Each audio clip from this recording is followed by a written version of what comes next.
For the past few days, I have been receiving a lot of calls from investors asking me about the safety of their mutual fund investments. With Franklin Templeton declaring that they're winding down or closing down 6 of their debt funds with an AUM of about 26,000 crores last week, investors are a worried lot, and rightly so.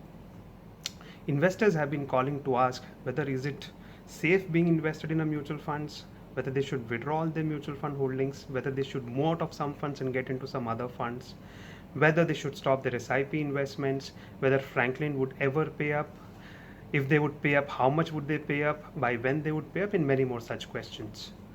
Today in this video, I'll cover all of these issues and I'll explain to you the reasons why Franklin Templeton had to close down their funds and many more such things.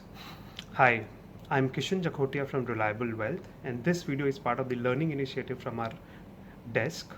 I will continue to keep doing such videos on current events, markets, products, and investment strategies with an emphasis on learning and investing. To regularly receive such videos, please subscribe to our channel and hit the bell icon to receive the notifications of all such videos we will upload from our desk. Now, if you see this table, there are about 6 different types of debt funds which Franklin has closed down.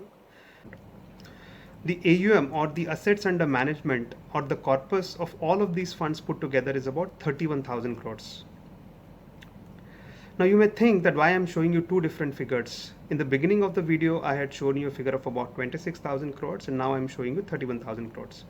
Now I'm showing you 31,000 crores here is because Franklin Templeton declares its assets under management of all its schemes at the end of every month. So this data which is provided here is as of 31st of March 2020. With regards to 26,000 crores, I will come to it in the later part of the video. Now let's understand what are debt funds. Debt funds are those funds which invest into the bonds of different companies to generate returns. So there can be bonds of 30, 40 or 50 different companies in each of these funds which Franklin would have invested, because mutual fund would work on a principle of diversification. Now there are two more columns here. One is corpus and the other one is duration. What is corpus or assets under management? The corpus is the sum of all the money invested into the funds by different set of investors like retail individuals, high net worth individuals, companies, trusts, NRIs, etc. What is duration? Though this is a technical term, let's have a simple understanding here. It means the average amount of time that it would take for all the companies to return the money to Franklin Templeton. Let's understand all of these points I just explained by taking a fund from the list here. Let's take this fund, Franklin India Low Duration Fund. Now this fund has got investments of about 2,700 crores, which means that different types of investors hold about close to 2,700 crores put together in this fund, and Franklin has lent this money to different companies, which will take about 1.17 years or about 14 to 15 months to come back. Now, before understanding the reasons as to why Franklin decided to close down these funds, we need to understand a bit of background about these funds. Now, Franklin as a fund house has been known for managing these funds very aggressively. These funds would invest into bonds of those companies where the underlying instruments were of lower rated or lower quality. So almost about 60 to 70% of the entire portfolio was invested into such instruments where the underlying holdings were less than AAA rated. Only about 30 to 40% of these entire holdings were in high rated bonds or in cash. Now, the idea of running this strategy was to earn a higher return on investments. Franklin was quite successful in this strategy till about 2017, when such funds deliver very good returns, and some of these funds were in fact topping the charts of their respective categories. But post the 2017 IL&FS crisis, such funds started having bad time. There was a spate of defaults from different set of companies like DHFL, Reliance Capital, Reliance Communication, Coffee Day, Jet Airways, Altico, SL Group of companies, US Bank, and many more such companies which have consistently eroded value of the NAVs of most of these debt funds. Every time such event happened, Franklin used to go back to the investors via their advisors and would tell them that now the portfolio is settled and there are no more such issues which would crop up. But such events continue to happen every few months, and whenever such events would happen, investors would see that the NAVs of their funds have been consistently going down. So it was understood that investors started losing confidence on such funds. Cut to the present. With the onset of coronavirus, implementation of lockdown and economic activity coming to a complete standstill, there was a perception building among investor base that companies with lower rating will feel vulnerable again in this environment. They felt that such companies will face increasing headwinds to generate enough cash flows to sustain their businesses. With the extension of lockdown, this perception changed to conviction that such companies would be first in the line of fire and they would be the first ones to default because of their lower ratings, general reluctance of lenders to lend to these companies, and tighter liquidity conditions. With this view, investors started exiting these funds. Now let's see some data points to back these claims. If you see this table, there are two different dates of which the AUM or the corpus of the funds are shown.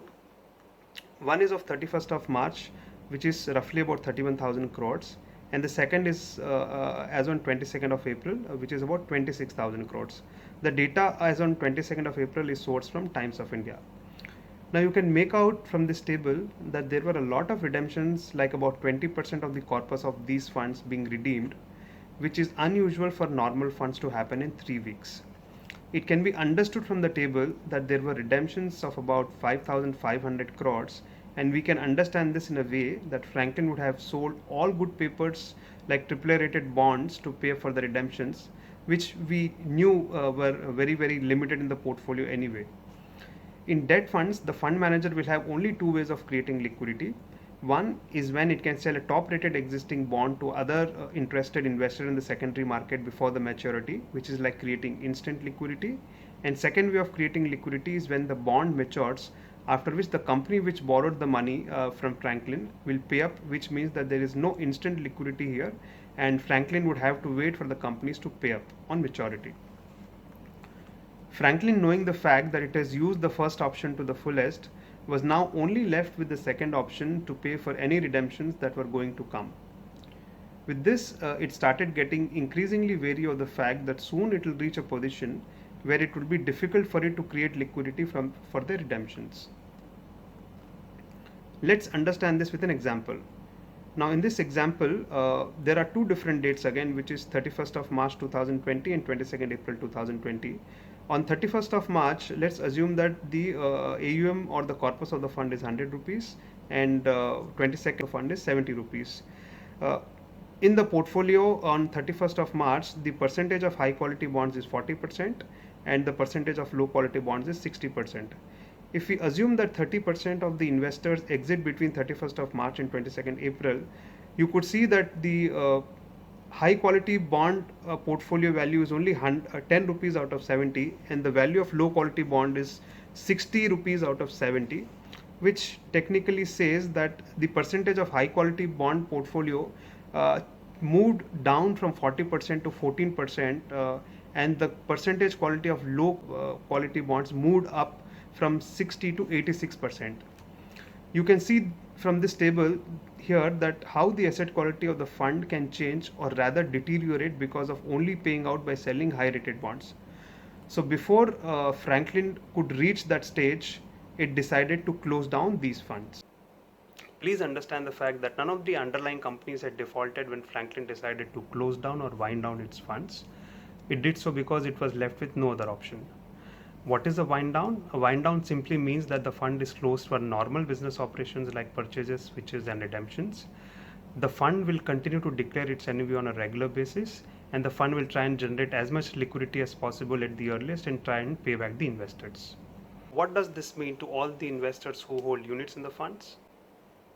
One way to understand what this means is that today all investors would get equal payout proportionate to their holdings in the funds.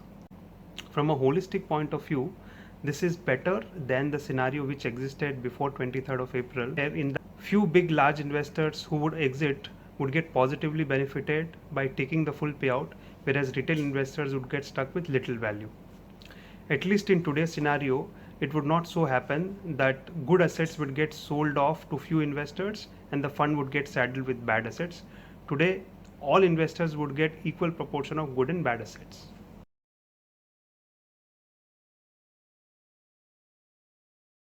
Quite honestly and frankly, with the way things are right now, where lockdowns are getting extended, where economic activity is continuing to suffer, companies with lower rating and leveraged balance sheets will continue to struggle. Such companies would need support, But with banks and lenders showing increasing reluctance to lend to such companies, we could see some defaults happening and investors could lose a part of their investments.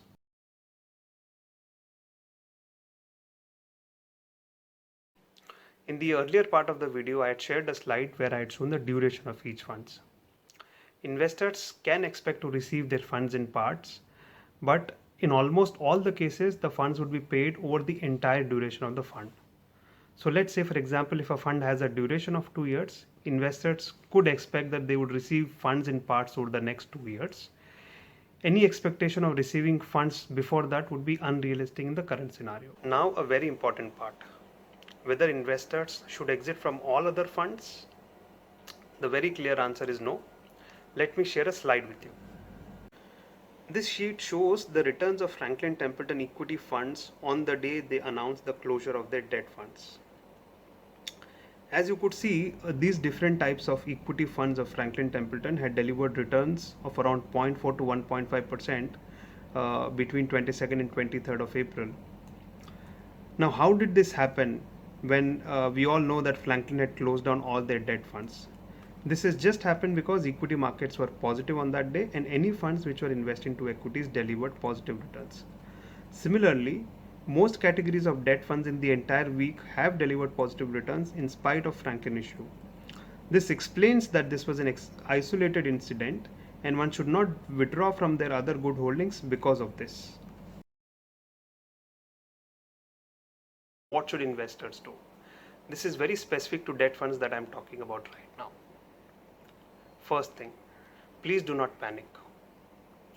Second point, please talk to your investment advisor and make sure that you do not have any riskier debt funds in your portfolio, and if so, please exit. Point number 3, look at debt funds between short term to long term depending on the investment horizon that you have in mind. We believe that even long-term debt funds today have extremely good spreads and they can deliver you very, very good returns compared to any other debt instruments available today in the market. Point number 4, never just purely look at returns in selecting a debt fund. It should always be a combination of return and the underlying quality of the portfolio. Point number 5, look at arbitrage funds. They are very safe, tax efficient and can generate extremely good post-tax returns. Point number 6, and the most important and the last point, stick to asset allocation. I would like to end this by saying that none of our clients have had exposure to Franklin Templeton funds. So we are very happy about that. Thank you and stay safe with your family.